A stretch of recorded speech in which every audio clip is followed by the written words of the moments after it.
This wasn't a mistake. Nothing went wrong. The system worked. Her name is Sandra. She's 34. Works in accounting. Lives in a small apartment downtown. Pays rent on time. Has a cat named Leo. Every morning, she makes coffee, checks her phone, feeds Leo, and heads to work. She's been saving for 2 years. Not for anything extravagant. Just a car. Something reliable. Something that doesn't break down on the way to her mother's house. Sandra isn't wealthy, but she's stable. She's careful. She's responsible. The kind of person who reads the terms and conditions, who keeps receipts, who never misses a payment. Nothing about Sandra is remarkable, and that's exactly the point. On a Tuesday morning, Sandra applies for a car loan. It's a simple process. Fill out the form online. Upload 3 documents. Click Submit. The website says, "Your application is being reviewed." There's a spinning circle. Clean interface. Soft blue colors. 30 seconds later, the screen updates. Your application has been processed, not approved, not denied, just processed. The system is called PRISM. It stands for Predictive Risk Integration and Smart Management. It was implemented 3 years ago by the country's largest banks. It analyzes over 800 variables per applicant. Income, spending patterns, social media activity, geolocation data, device usage, search history. It's faster than any human event. Less biased, they say. No one sits in an office reading Sandra's application. No one looks at her salary statements or her savings account. PRISM does. In 1.4 seconds, Sandra receives an email 6 minutes later. Subject: Your loan application decision. She opens it. "Dear Sandra, thank you for your application. After careful review, we regret to inform you that your request has been declined. This decision was made based on our credit assessment criteria. For more information, please visit our FAQ page. Best regards, Financial Services Team." She reads it twice. Then she checks her credit score. "It's good. 720. Nothing wrong there." She checks her bank statements. Everything in order. She searches for the fact page. It's generic, full of terms like risk assessment, eligibility requirements, automated evaluation. Nothing specific, nothing about her. At the bottom of the email, there's a reference number, ref, PRISM 3384729DEC. Sandra calls the customer service number listed on the bank's website. She waits 11 minutes. Soft jazz playing in the background. A voice answers. "Hello, this is Carla. How can I help you today?" Sandra explains. "She was declined. She doesn't understand why." Her credit is good. Her income is stable. Carla asks for the reference number. There's a pause. Keyboard sounds. "I see here that your application was reviewed by our automated system. The decision was based on our credit policy. But what exactly did I fail?" Sandra Oskis. "I don't have access to the specific criteria used by the system. The evaluation is confidential for security reasons. Can I speak to someone who does?" The system doesn't generate individual reports. The decision is final. Final, but I haven't done anything wrong. I understand your frustration. You can reapply in 6 months. 6 months, yes. That's the standard waiting period. Sandra hangs up. She tries another bank. Same result. Different email, same language. Ref. Auth. 088473 92 EVAL. She searches online. There are forums. Hundreds of people with similar stories. Declined for no reason, no explanation given. Can't reach a human. Appeals are automatic too. Someone suggests filing a formal complaint with the Financial Regulatory Agency.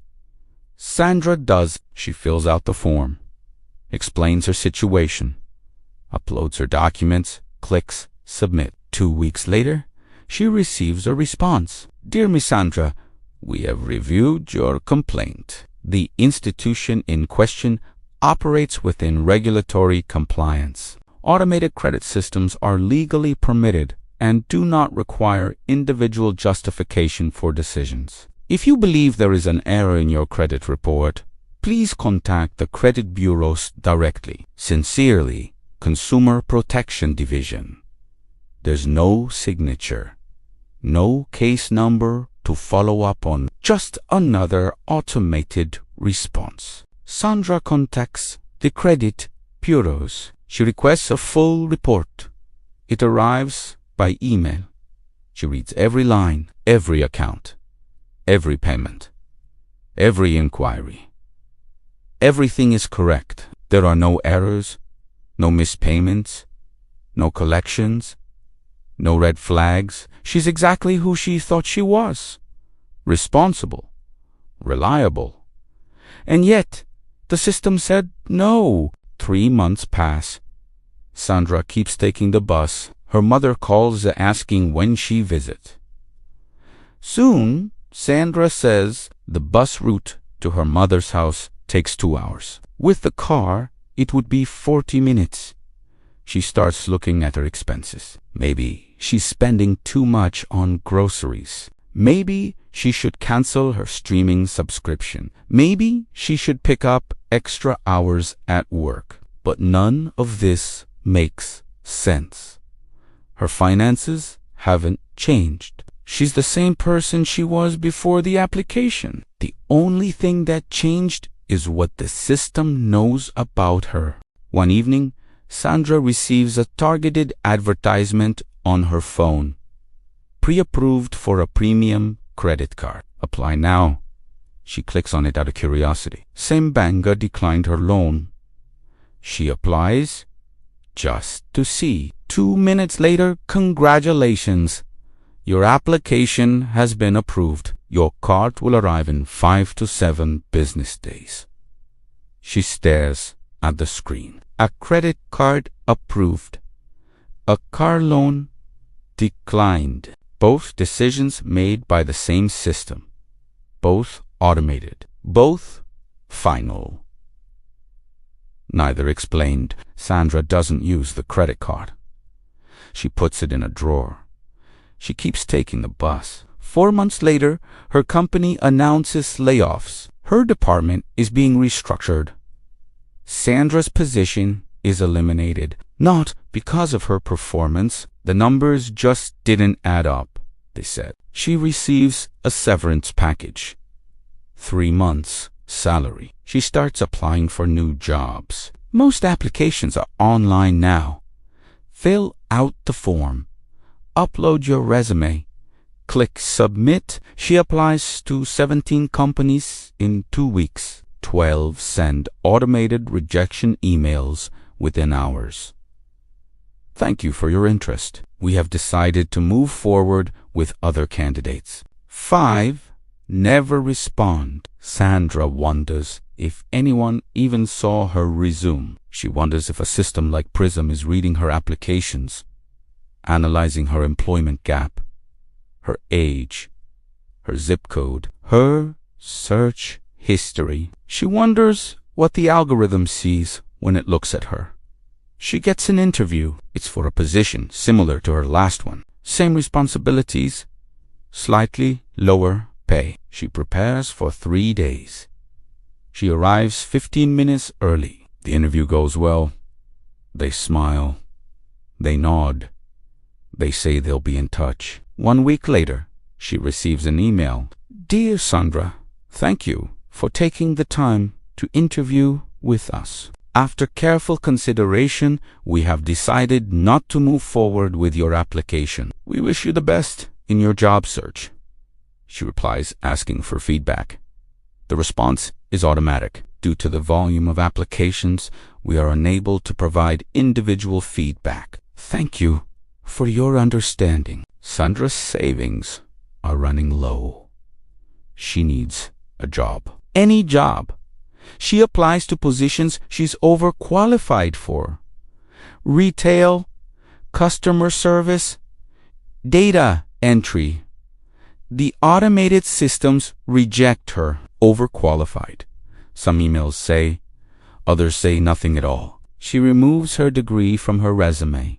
She shortens her work history. She applies again. More automated rejections. She wonders what she did wrong. She wonders if there's a pattern the system sees that she can't. 6 months after losing her job, Sandra finds work. It's a contract position. No benefits. No security. But it pays. She takes it. She keeps applying to permanent positions. She keeps getting automated rejections. She stops wondering why. She stops expecting explanations. She learns to accept that somewhere in a server she never sees, algorithms are making decisions about her life, and there's nothing she can do about it. The car loan she was denied, she never got it. The bus still takes 2 hours to her mother's house. She visits less often now. Her mother understands. She thinks Sandra is just busy with work. Sandra doesn't explain. How do you explain that you were declined by a system that doesn't explain itself? How do you tell someone that you tried to appeal, but there was no one to appeal to? 1 year later, Sandra receives another email. Dear Sandra, we noticed you previously applied for a car loan with us. We'd like to invite you to apply again. Our automated system has identified you as a potentially qualified candidate. She deletes the email. She doesn't apply. She's learned something about systems like PRISM. They don't remember you. They don't learn from mistakes because they don't make mistakes. They just calculate. And sometimes the calculation changes. Not because you changed, but because the variables shifted. Because the algorithm was updated. Because somewhere in the invisible architecture of automated decision-making, something moved and you became acceptable again. But Sandra doesn't trust it anymore. She doesn't trust that the approval would be real. She doesn't trust that another invisible variable won't shift again and leave her stranded. She doesn't trust systems that can't explain themselves. So she keeps taking the bus. She keeps working contract jobs. She keeps living in a world where the most important decisions about her life are made by processes she can't question and can't change. Nothing broke. This system worked. And that's the problem. For the first time in history, there was no one to blame. No corrupt official. No biased manager. No human error. Just code. Just data. Just a decision. And Sandra, like millions of others, learned to live with it. Because what else can you do when the system says no, and there's no human to ask why?